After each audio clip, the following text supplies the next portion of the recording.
নমস্কার বন্ধুরা, প্রেরণা বাংলা মোটিভেশন চ্যানেলের আজকের পর্বে সবাইকে আমন্ত্রণ।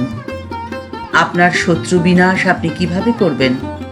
আচ্ছা, আপনার শত্রুকে, তাকে আপনি চিনবেন কি করে? কারণ শত্রুকে চেনা দায়। মিথ্যের মুখোশে ঢেকে থাকা আপনার শত্রু হতে পারে আপনার অতি পরিচিত কাছের কেউ। তাই শত্রু বিনাশ করার একমাত্র উপায় শরণাগত হওয়া, সমর্পণ। মা বলছেন আপনাকে শুদ্ধ চিত্তে করতে হবে উপাসনা। কারণ মন্দিরে বিগ্রহের মধ্যেই যে শুধুমাত্র ঈশ্বর বাস করেন তা সঠিক নয়। তার আবাস আপনার অন্তরেই। আপনার মনে তাকে সদা সর্বদা প্রতিষ্ঠিত করে রাখুন। আর আপনার জীবন্তরী ভাসিয়ে দিন নির্বিঘ্নে, নিশ্চিন্তে। হয়ে উঠুন ধার্মিক। ধর্ম পালনে ধার্মিক হওয়া যায়, কিন্তু ধার্মিক কে? যে বেশি নিঃস্বার্থ, মনে রাখবেন সেই বেশি ধার্মিক। আর যিনি ধার্মিক হন তিনি হন সাহসী। শত্রু তাকে কখনোই বিনাশ করতে পারে না। সে হয়তো বারবার পড়ে যেতে পারে, আঘাত লাগতে পারে, কিন্তু উঠে দাঁড়ায় পূর্ণ শক্তি নিয়ে, পূর্ণ বিশ্বাস নিয়ে।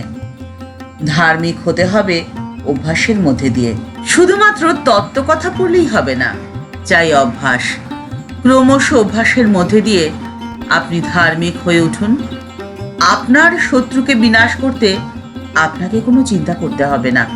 জীবনে সুখ, শান্তি, সমৃদ্ধি তো সকলেই চাই। আর সেই আশায় বুক বেঁধে মাথা নিচু করা হয় সর্বশক্তিমানের কাছে। বিশেষ বিশেষ তিথিতে, বিশেষ বিশেষ রূপে করা হয় পূজা অর্চনা। আপনার মধ্যে যে শক্তি রয়েছে, যে প্রতিভা রয়েছে, তাকে উপলব্ধি না করলে আপনি তো দিগ্ভ্রান্তের মতোই ছুটে বেড়াবেন।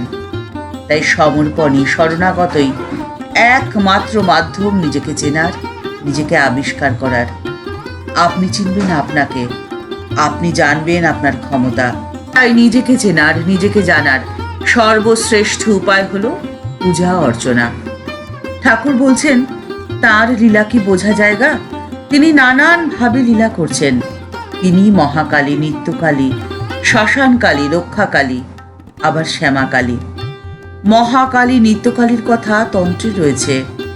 যখন সৃষ্টি হয়নি, চন্দ্র, সূর্য, গ্রহ, পৃথিবী কিছুই ছিল না, নিবিড় অন্ধকার চারদিকে। তখন কেবল মা নিরাকারা মহাকালী, মহাকালীর সাথে বিরাজ করছিলেন। শ্যামাকালীর অনেকটা কোমল ভাব, বড়া ভয় দেয়নি। গৃহস্থ বাড়িতে তাঁরই পূজা হয়। যখন মহামারী, দুর্ভিক্ষ, ভূমিকম্প, অনাবৃষ্টি বা অতিবৃষ্টি হয়, তখন রক্ষাকালী পুজো করতে হয়।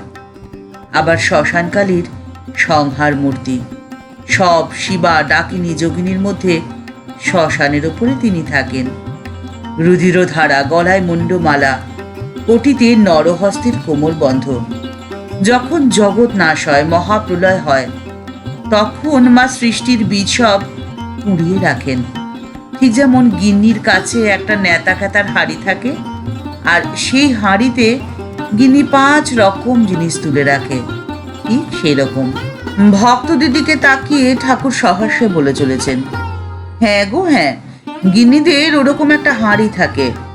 ভেতরে সমুদ্রের ফেনা, নীল বড়ি, ছোট ছোট পুটুলি বাঁধা শশা বিচি, কুমড়ো বিচি, লাউ বিচি এইসব রাখে।